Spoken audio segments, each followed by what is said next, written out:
அதாவது நம்மளோட பால்தநகரன் ஐயாவோட மனைவி கனடா உருட்டுனாங்க இல்லையா? கனடாவில் எங்களுக்கு வந்து சொந்த வீடு கூட இல்லை, நாங்கள் ஹோட்டலில் ரூம் எடுத்து தான் தங்கியிருந்தோம் பார்த்துக்கிடுங்க. அப்புறமா வந்து லோன் போட்டு என்ன பண்ணோம், வீடு வாங்கணும் அப்படின்ட்டு சொன்னாங்க இல்லையா? அதை வந்து எல்லாரும் கதை அவங்க வந்து என்ன பண்றாங்க, சும்மா காமெடி பண்ணிக்கிட்டு கிடக்குது அந்த அம்மா அப்படின்ற மாதிரி பேசிக்கிட்டு இருந்தாங்க. அது வந்து உண்மைதான் பார்த்துக்கிடுங்க. அவங்களுக்கு வந்து கனடாவில் வீடு இல்லை. அவங்களுக்கு இருக்கிற வீடு எங்க இருக்கு அப்படின்னு பாத்தீங்கன்னா, கனடா எங்க கிடக்கு, அமெரிக்காவில் கிடக்கா.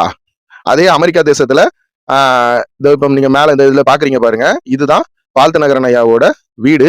ஆனா அது வந்து கனடா கிடையாது. அதாவது என்னது ஹெட்டர் ஐலாண்டா, அதை வந்து மேப்ல போட்டோன்னு வச்சிங்களேன், கூகுள் மேப்ல பாருங்க. அதாவது ஒரே ஒரு நிமிஷம், என்னென்னமோ வருதா, header island USA. America. America வந்து வட அமெரிக்கா, தென் அமெரிக்கான்னு 2 அமெரிக்கா கிடக்கு இல்லையா? அது எத்தனையும் கடந்துட்டு போட்டோம் கழுத. நம்மளுக்கு என்ன டாபிக்கா, யுனைடெட் ஸ்டேட். இது தென் அமெரிக்காவா, கீழே இருக்கிறது, மேல இருக்கிறது வட அமெரிக்காவா?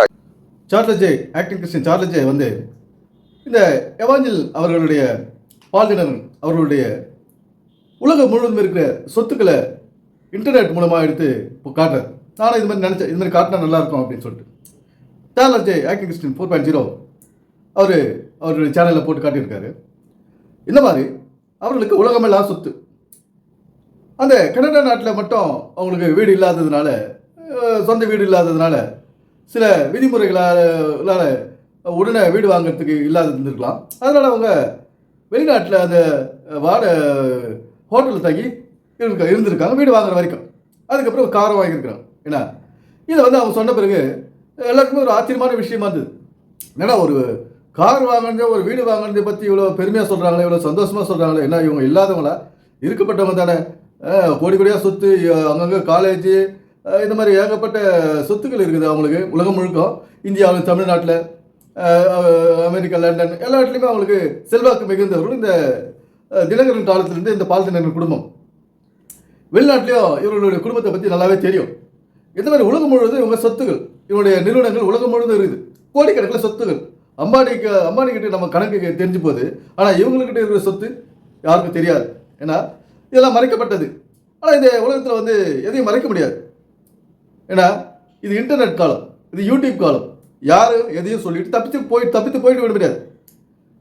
ஒருத்தர் இப்போ மக்கள் என்ன சொல்கிறாங்க, இவங்களை வந்து இவங்க எதையோ நினச்சி சொன்னாங்க, ஆனால் இவ்வளோ பெரிய விஷயமா இவங்களாம் பேசுகிறாங்களே, அது தேவையா அப்படின்றாங்க. அவங்களுக்கு வீடு வாங்கினாங்க, கார் வாங்கினா, அதை சொன்னாங்க, அதை போய் இவங்களாம் தப்பாக பேசுகிறாங்க, இது தேவையா அப்படின்றாங்க.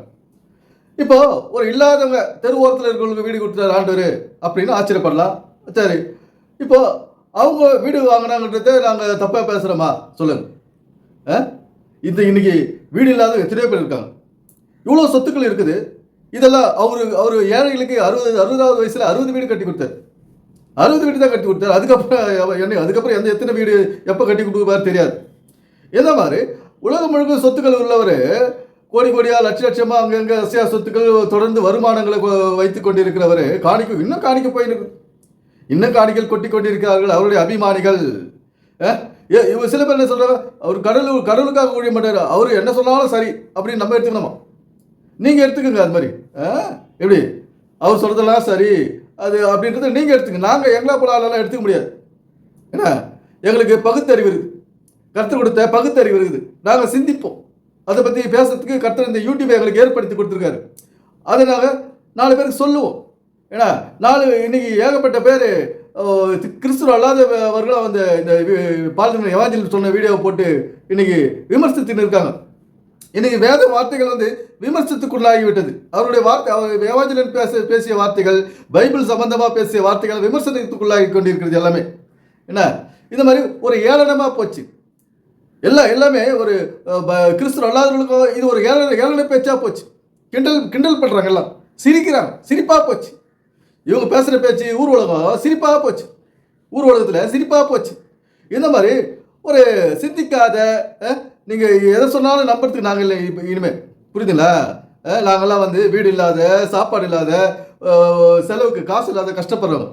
நீங்கள் கோடி கோடியாக மற்றவங்களுடைய பாக்கெட்லேருந்து எடுத்து போட்டு காசை நீங்கள் மக்களை ஏமாற்றி அவங்களுடைய உழைப்பை சுரண்டி நீங்கள் கோடி கோடியாக பணத்தை சேர்த்தவங்க யார்? பால்தினகரன் குடும்பம், எவாஞ்சலின் குடும்பமும் அவருடைய சந்ததியை இன்னைக்கு இந்த வேத சத்தியத்தை விற்று கொண்டிருக்கிறார்கள். இந்த வேத சத்தியத்தை வைத்து வயிற்று பிழைப்பை பிழைத்துக் கொண்டிருக்கிறார்கள் பால்தினர் குடும்பம். அவர்கள் மக்கள் சிந்திக்கணும்.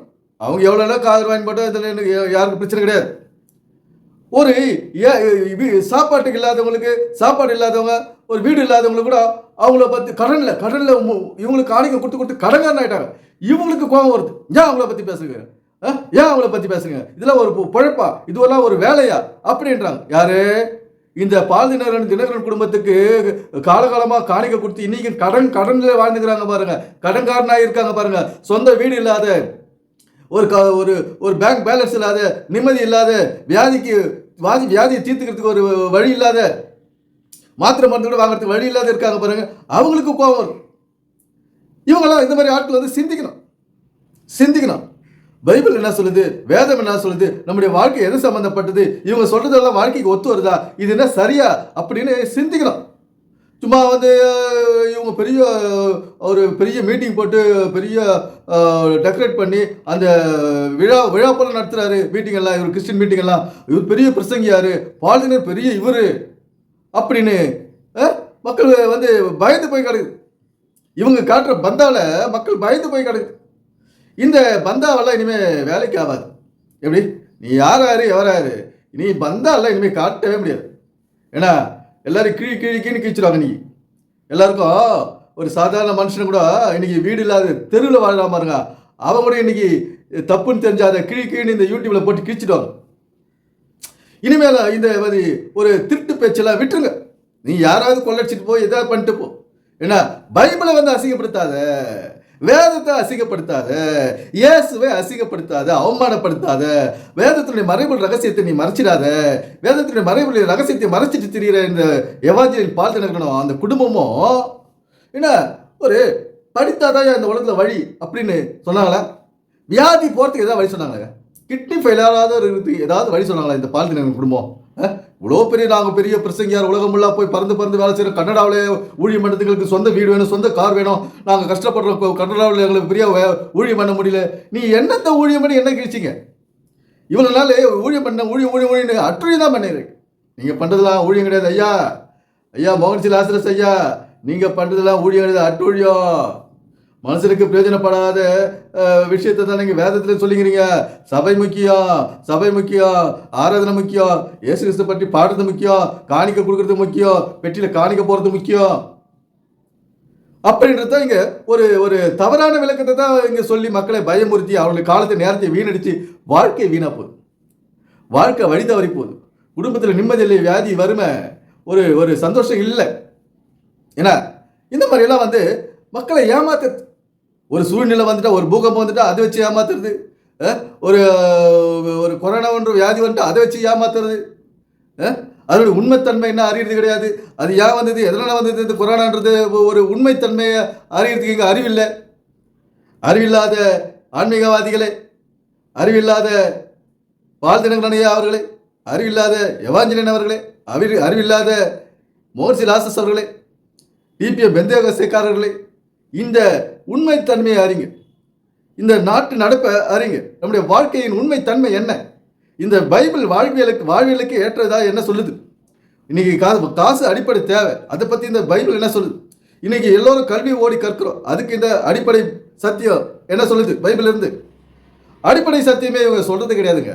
இன்னைக்கு அதனால இன்னைக்கு நம்முடைய வாழ்க்கையினும் வீடு இன்னைக்கு இது ஆட்டம் கண்டு போய் வாழ்க்கையின் அஸ்திபாரம் சரியில்லை. இந்த வாழ்க்கை வீட்டுக்கு அஸ்திபாரம் சரி கிடையாது. இந்த வாழ்க்கை என்ன ஒரு மரம், ஒரு கோட்டை, இதுக்கு அஸ்திபாரம் சரி கிடையாது. நம்முடைய எதிர்காலத்துக்கு ஒரு அஸ்திபாரம் சரி போடல இவங்க.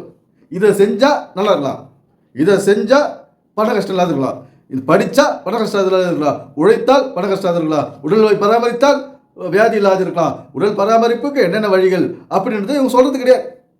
இன்னைக்கு இந்த கிறிஸ்தவர்களெல்லாம் பயப்படுறாங்க. எதனால பயப்படுறாங்கன்னா, எல்லாருமே தான் ஏன் பயப்படுறாங்கன்னா, செத்துட்டா என்ன பண்ணுறது, செத்துட்டா எரிச்சிட்டு போங்க. எனவே சிந்திப்போம், செயல்படுவோம். நன்றி, வணக்கம் நண்பர்களே.